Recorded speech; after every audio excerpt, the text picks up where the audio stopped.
totoo yan, hindi naman bababa si Moises, kunwari lang yan eh. O sige, sumamba na kayo. Eh, yung mga tao sumasamba. Pero si Aaron and his wife, wala nang nagawa. So, ganun na rin. Pero syempre, nababother sila. Paano kung bumaba si Moises? At sabihin niyang totoo ang Diyos. Niligtas na nga niya tayo eh. Diba? From the Egyptians, tapos gagawin pa natin yun.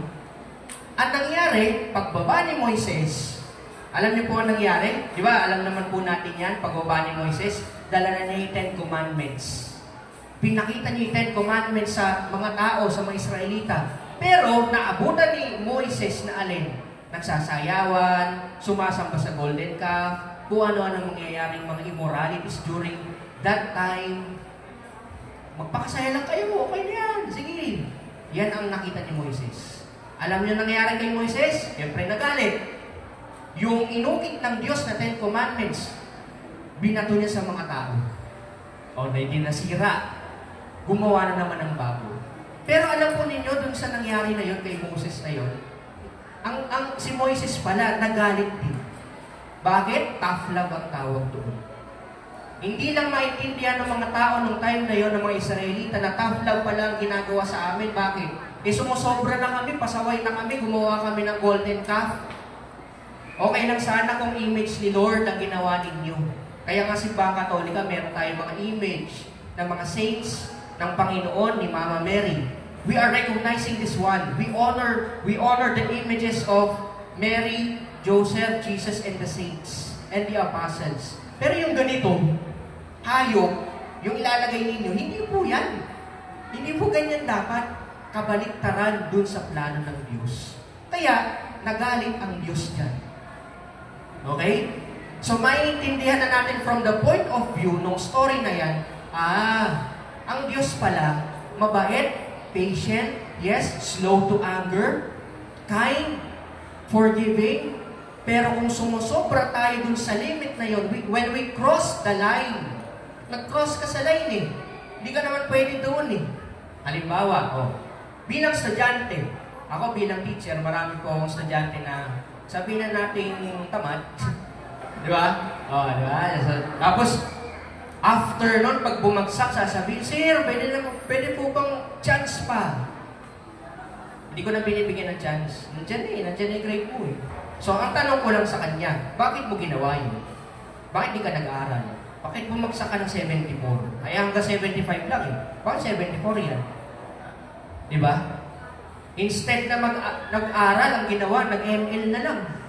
Di ba? Lahat ng online games, mobile games, ginawa. Instead na mag-aral. Hindi kinuwento niya. Sabi ko, tingnan mo. Yan yung ginawa mo. Paano na? Gagawin mo pa rin ba sa susunod? Di sabi niya, sorry sir, ganun lang. Bakit? Kasi na-realize niya sorry sir, hindi ko na po gagawin yun sir. Pero the next quarter, nag-aral na siya. Kanyan. Pero ikaw naman ang gumagawa ng grade mo sa langit eh. Diba? Doon ko na-realize yun, oo nga no? Hindi yung puro, ay bahala na si Lord, gagawin ko itong kasalanan to, bahala na si Lord. Hindi po pwede ganun. Nas tayo ang gumagawa ng grade natin sa langit. Kaya nga may sacraments. Ikaw bahala kung magsisimba ka every Sunday. Or kung gusto mo lang magsimba.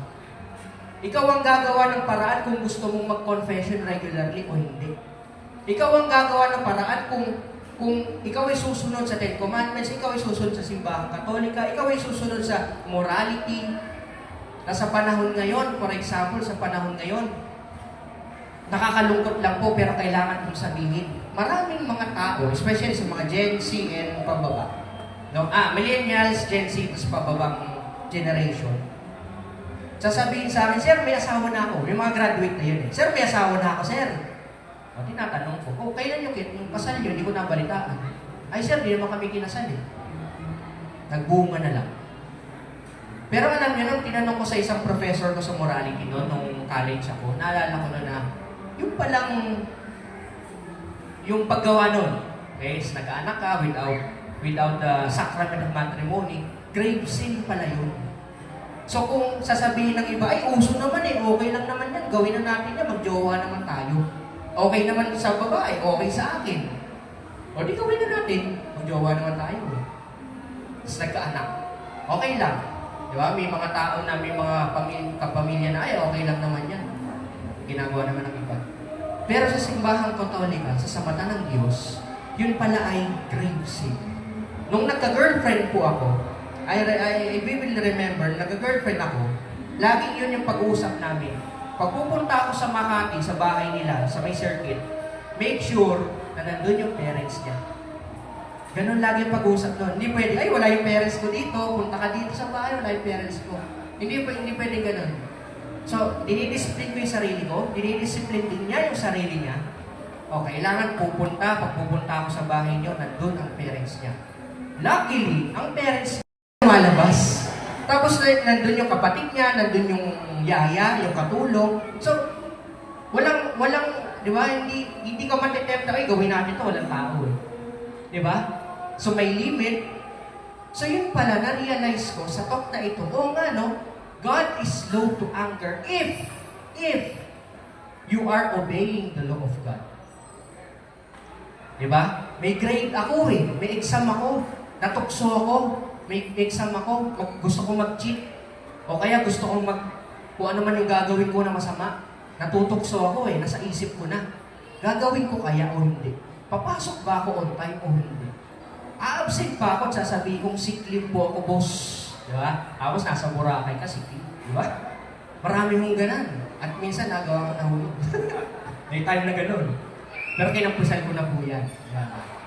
So, doon ko na-realize, oo nga, no? At ito yung warning sa atin, that the greatest tragedy is when God allows your stubbornness to Him. Pumapasok na yung pagiging matigas ang ulo ng tao. Yan ang nangyari sa mga Israelita noon. Matigas ang ulo eh. So, anong gagawin ng Diyos? Magagalit. Pero, slow to anger. Ibig sabihin, may limit yung galit. May limit ang lahat. Kaya nga nung dumating si Jesus Christ sa mundo, through the years of Mama Mary in the New Testament, mas naging clear yung picture natin ng Diyos. Why? In theology, Jesus Christ is a perfect image of the Father. That's the reason why Jesus Christ is the second person of the Holy Trinity. Diba? The first person of the Holy Trinity is God the Father. God the Son is the second person of the Holy Trinity. And the third one is the Holy Spirit, the Paraclete, the Advocate. That is the reason why God gave that complete Holy Trinity. One God only, one God in three persons. God gave that Holy Trinity in order for us to have that vision, to have that clear image of who God is. Ganun pala ang Diyos sa Old Testament. Tapos sa New Testament, ganito na si Jesus Christ. Tapos sa after ng New Testament, Holy Spirit na. And until now, Father, Son, and Spirit is dwelling within us. Amen? Palakpakan natin ang Panginoon.